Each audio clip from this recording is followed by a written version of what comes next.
जय हिंद दोस्तों। तो आप लोग सभी अच्छे ही होंगे। तो दोस्तों, अगले वीडियो में हम क्लास नंबर 8 में मौर्य काल को करा रखे हैं और आज है क्लास नंबर 9। और आप जो हम फिर से लूसेंट का ऑब्जेक्टिव वाले बुक में कराने वाले हैं मौर्य उत्तर या गुप्त पूर्व काल को, जो कि 185 ईस्वी पूर्व से 319 ईस्वी तक का है।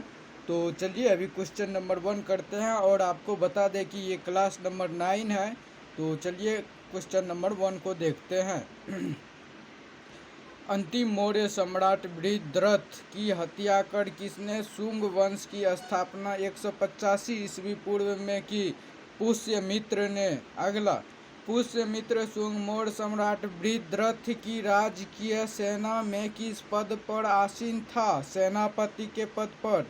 अगला, कण्व या कौनव वंश का संस्थापक कौन था? वसुदेव। वासुदेव। अगला, सातवाहन या आंध्र सातवाहन वंश का संस्थापक कौन था? सिमुक। अगला, सातवाहनों ने पहले स्थानीय अधिकारियों के रूप में काम किया था मौर्य के अधीन। अगला, निम्नलिखित में से वह महानतम कुषाण नेता कौन था जो बौद्ध बन गया था? कनिष्ठ। बौद्ध बन गया था। कनिष्ठ कुषाण का नेता था और बौद्ध बन गया था। अगला क्वेश्चन नंबर 7, कुषाण काल के दौरान मूर्ति कला की गांधार शैली निम्नलिखित में से किसका मिश्रण था? भारत ग्रीक शैली का। अगला, कनिष्ठ की राजधानी थी पुरुषपुर। अगला, पुरुषपुर निम्नलिखित में से किसका दूसरा नाम था? पेशावर का। अगला, चरक किसके राज चिकित्सक थे? कनिष्ठ के। अगला, तक्षशिला के प्रसिद्ध स्थल होने का कारण था गांधार कला। अगला, भारत में सर्वप्रथम स्वर्ण मुद्रा किसने चलाई? इंडो बैक्टेरियन ने। अगला, किस संग्रहालय में कुषाण कालीन मूर्तियों का संग्रह अधिक मात्रा में है? मथुरा संग्रहालय में। अगला, निम्नलिखित में से किसने सोने के सर्वाधिक शुद्ध सिक्के जारी किए? कुषाणों ने। अगला, और क्वेश्चन नंबर 15 को देखते हैं। क्वेश्चन नंबर 15, सातवाहनों के समय में मुद्रा सर्वाधिक किस धातु के बने होते थे? सीसा। सौ से सातवाहन, सी से सीता, 100 से सातवाहन, 100 से सीसा। अगला, निम्नलिखित में से कनिष्ठ के समकालीन कौन थे? नागार्जुन, अश्वघोष, वसुमित्र कनिष्ठ के समकालीन थे। अगला, किस वंश के शासकों ने ब्राह्मणों एवं बौद्ध भिक्षुओं को कर्म मुक्त भूमि या गांव भूमि अनुदान देने की प्रथा आरंभ की? सातवाहनों ने। अगला, क्वेश्चन नंबर 18, भारतीय रंगमंच में यवनिका पर्दा का शुभ आरंभ किसने किया? यूनानियों ने। अगला, भारतीय के महान रेशम मार्ग किसने आरंभ किया? कनिष्ठ ने आरंभ कराया। कनिष्ठ ने। भारतीय के महान रेशम मार्ग किसने आरंभ कराया? कनिष्ठ ने। अगला, निम्नलिखित में से किसने बड़े पैमाने पर स्वर्ण मुद्राएं सोने की मुहर चलाई थी? कुषाण शासकों ने। अगला, चरक और नागार्जुन किसके दरबार की शोभा थे? चरक और नागार्जुन किसके दरबार के शोभा थे? कनिष्ठ के। चरक और नागार्जुन किसके दरबार की शोभा थे? कनिष्ठ के। अगला, शक संवत का प्रारंभ किस सम्राट के शासनकाल में 78 ईस्वी में हुआ था? कनिष्ठ के। अगला, तक्षशिला विश्वविद्यालय स्थित है पाकिस्तान में। अभी वर्तमान में भी पाकिस्तान में है। तक्षशिला विश्वविद्यालय स्थित कहाँ पे है? पाकिस्तान में। अगला, प्राचीन काल में कलिंग का महान शासक कौन था? खारवेल। कलिंग का महान शासक खारवेल। अगला,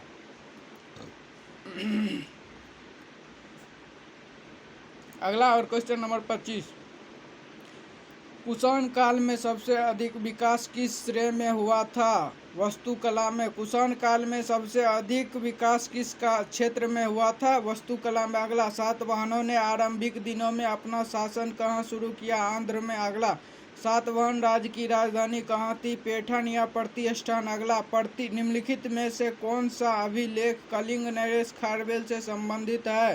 हाथी गुफा अभिलेख। अगला, किस सातवाहन नरेश ने गाथा सप्तशती नामक महत्वपूर्ण कृति की रचना की? हाल ने। किस सातवाहन नरेश ने गाथा सप्तशती नामक महत्वपूर्ण कृति की रचना की? हाल ने। अगला, और क्वेश्चन नंबर 29 को देखते हैं। क्वेश्चन नंबर 29 क्या कहता है?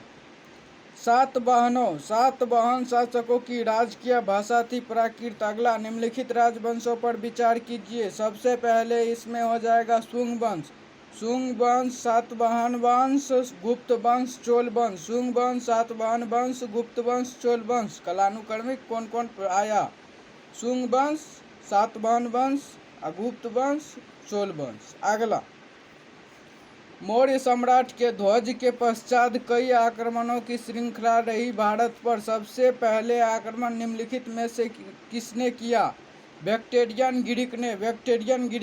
अगला, अशोक का दूसरा नाम प्रियदर्शी। कनिष्ठ का दूसरा नाम देवपुत्र। खारवेल का दूसरा नाम कलिंग चक्रवर्ती। कुमारगुप्त का कौन सा? महेंद्र। कुमारगुप्त महेंद्रादित्य। अगला, विक्रम संवत कब से प्रारंभ हुआ? 58 ईस्वी पूर्व से। विक्रम संवत कब से प्रारंभ हुआ? 58 ईस्वी पूर्व से। अगला, विक्रम संवत 58 ईस्वी पूर्व। शक संवत 78 ईस्वी। गुप्त संवत 320 ईस्वी। कली संवत 3102 ईस्वी पूर्व। अगला, मौर्य के बाद दक्षिण भारत में सबसे प्रभावशाली राज्य कौन था? सातवाहन। मौर्य के बाद दक्षिण भारत में सबसे प्रभावशाली राज्य कौन था? सातवाहन। अगला, बुद्ध की खड़ी प्रतिमा निम्न में से किस काल में बनाई गई थी? कुषाण काल में। अगला, शुंग वंश के बाद किस वंश ने भारत पर राज किया? कण्व वंश ने शुंग वंश के बाद भारत पर राज किया। अगला, क्वेश्चन नंबर 39, किस चीनी जनरल ने कनिष्ठ को हराया? पेन चाओ ने कनिष्ठ को हराया। अगला, और क्वेश्चन नंबर 40, उत्तरी तथा उत्तरी पश्चिमी भारत में सर्वाधिक संख्या में तांबे के सिक्के को जारी किया गया था कुषाणों ने। उत्तरी तथा उत्तरी पश्चिमी भारत में सर्वाधिक संख्या में तांबे के सिक्कों को जारी किया गया था कुषाणों ने। अगला, कुषाण फारस की खाड़ी और लाल सागर से होकर व्यापार करते थे। सही है। उनकी सुसंगठित नौसेना उच्च कोटि की थी। नहीं, ये गलत है। तो इसमें हो जाएगा ए सही है किंतु आर गलत है। अगला, जो कला शैली भारतीय और ग्रीक यूनानी शैली का सम्मिश्रण है उसे कहते हैं गंधार। अगला, क्वेश्चन नंबर 43।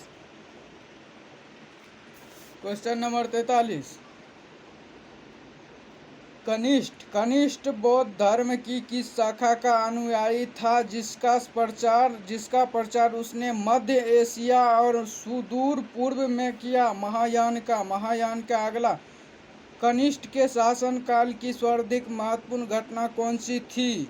चतुर्थ बौद्ध संगीति किसके समय में हुई? कनिष्ठ के समय में। अगला, प्राचीन भारत का महान व्याकरण पतंजलि किसका समकालीन था? पुष्यमित्र शुंग का। अगला, सर्वप्रथम भारत में विशुद्ध संस्कृत भाषा में लंबा अभिलेख किस राजा द्वारा जारी किया गया था? शक राजा रुद्रदमन। अगला, किस राजा के शासनकाल में ईसाई धर्म प्रचारक सेंट थॉमस भारत आए? गोंदोफिनस। अगला, किस कुषाण शासक ने सर्वाधिक स्वर्ण मुद्रा जारी किए? कडफिसस ने। किस कुषाण शासक ने सर्वाधिक स्वर्ण मुद्रा जारी किए? कडफिसस द्वितीय ने। अगला, किस वंश के शासकों ने क्षत्रप प्रणाली का प्रयोग किया? शकों ने कौन सा प्रणाली का प्रयोग किया? क्षत्रप प्रणाली। अगला, तात्र मुक्तिदाता की उपाधि किस वंश के शासकों ने धारण किया? शक के। अगला, प्राचीन काल के भारत पर आक्रमण के संबंध में कौन सा सही कालानुक्रमिक है? यूनान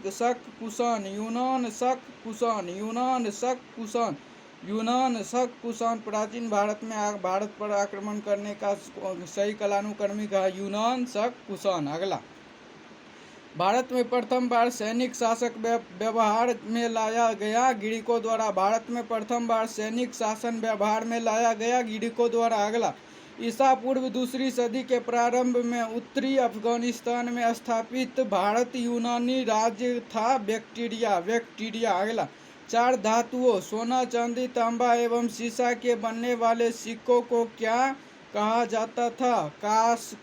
कार्ड्सपन। अगला,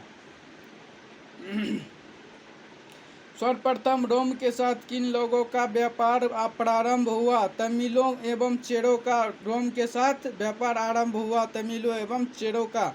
अगला, मौर्य उत्तरकालीन प्रमुख बंदरगाहों में से कौन असत्य है? कोच्चि असत्य है। कोच्चि असत्य है मतलब गलत है। बंदरगाहों में से ये कोच्चि गलत है, कोच्चि बंदरगाह नहीं है। अगला, निम्न में से किस स्थल को पेरिप्लस ऑफ द इरिथियन सी में पोड्यू के नाम से संबंधित किया गया? अरिकामेडू को। अगला, मौर्य उत्तर काल में किसने भारत में हिंदी यूनानी राज्य की स्थापना की? डेमेट्रियस ने। अगला, निम्नलिखित में से किसने अपने जीवन के उत्तरार्ध में अपने पुत्र के हाथों में राज्य सत्ता सौंप कर बौद्ध भिक्षु हो गया? मीनांडर ने। अगला, कुषाणों का संबंध था चीन के यूची जनजाति से। कुषाणों का संबंध किससे था? चीन के यूची जनजाति से किसका संबंध था? कुषाणों का। अगला, क्वेश्चन नंबर 61, निम्नलिखित में से कौन कनिष्ठ के बौद्ध होने के लिए उत्तरदायी था? अश्वघोष। अगला, इंडो गिरिक कहाँ के थे? हिंदी यवन के। इंडो गिरिक हिंदी यवन शक, सीथियन, पार्थव पहलव। अगला, क्वेश्चन नंबर 63, सुंग वंश के राजधानी विदिशा। सुंग वंश की राजधानी विदिशा। चेदी वंश की राजधानी कलिंग। सातवाहन वंश की राजधानी प्रतिष्ठान या पेठन। कुषाण वंश की राजधानी पुरुषपुर या पेशावर। पुरुषपुर या पेशावर। अगला, रोम साम्राज्य के अनुसरण पर किस वंश के शासकों के केसर सीजर की उपाधि ग्रहण की? कुषाण वंश के शासकों ने। निम्नलिखित में से किसका निर्माण शुंग काल में हुआ? भरहुत का स्तूप, भाजा का स्तूप, सांची स्तूप की वेदिका और तोरण द्वार का किसके कौन से काल में हुआ? शुंग काल में किसका निर्माण हुआ? भरहुत का स्तूप, भाजा का स्तूप, सांची स्तूप की वेदिका और तोरण द्वार का स्तूप शुंग काल में हुआ। तो इसमें हो जाएगा उपयुक्त सभी। अगला, सातवाहन नरेश हाल के समकालीन गुणाढ्य के किस प्राकृत ग्रंथ की रचना की? वृहद कथा। अगला, निम्नलिखित कथनों पर विचार कीजिए। तो इसमें हो जाएगा बोध गया में शशांक ने बोध वृक्ष को काट दिया। तो इसमें बस तीसरा सही है, ये दोनों गलत है। बोध गया में शशांक ने बोध वृक्ष को काट दिया, ये सही है। तो इसमें हो जाएगा, यहाँ पे है ना, तीसरा सही है, दोनों गलत था। अगला, प्राचीन भारत में निम्न में से किस एक ने नियमित रूप से सोने के सिक्के चलाए? कुषाणों ने। अगला, कलिंग नरेश खारवेल किस वंश से संबंधित था? चेदी वंश से। अगला, निम्नलिखित में से किस अभिलेख में चंद्रगुप्त मौर्य और अशोक दोनों का उल्लेख किया गया है? महाक्षत्रप रुद्रदमन का जूनागढ़ अभिलेख में। अगला, प्राचीन भारत में देश की अर्थव्यवस्था में औसत्य महत्वपूर्ण भूमिका निभाने वाली श्रेणी संगठन के संदर्भ में निम्नलिखित में से कौन सा कथन सही है? तो इसमें हो जाएगा, इसमें है 2 और 3 सही है। पहला। दूसरा देखते हैं, श्रेणी ही वेतन कम करने के नियमों, मानकों और कीमतों और सुनिश्चित करती थी। बिल्कुल सही है। श्रेणी का अपने सदस्यों पर न्यायिक अधिकार होता था, ये भी सही है। तो इसमें हो जाएगा 2 और 3 सही है और 1 गलत है। चलिए अगला, आज का क्वेश्चन नंबर लास्ट को देखते हैं। क्वेश्चन नंबर 72 है इस चैप्टर से और लास्ट क्वेश्चन नंबर है। तो देखते हैं इसको। रावातक अभिलेख के संदर्भ में निम्नलिखित में से कौन सा कथन सही है? कनिष्ठ और कड़फिसस शासकों के बीच संबंध स्पष्ट करने के लिए, ये सही है। और देखते हैं फिर से एक बार, रावातक अभिलेख के संदर्भ में निम्नलिखित में से कौन सा कथन सही है? कनिष्ठ और कडफिसस शासकों के बीच संबंध स्पष्ट करने के लिए। तो जय हिंद दोस्तों, तो अभी ये हो चुका है पूरा ख़त्म। अभी इसको तो हो गया ख़त्म, ये क्लास नंबर 9 भी हो चुका है। अगले क्लास नंबर 10th में हम कराएंगे संगम काल को, जो कि पहली से तीसरी सदी तक की ईस्वी की है, और ये होने वाला है क्लास नंबर 10 में। तो चलिए दोस्तों, इस वीडियो को करते हैं यहीं पे समाप्त। मिलते हैं अगले वीडियो में संगम काल के साथ, तब तक के लिए बाय बाय।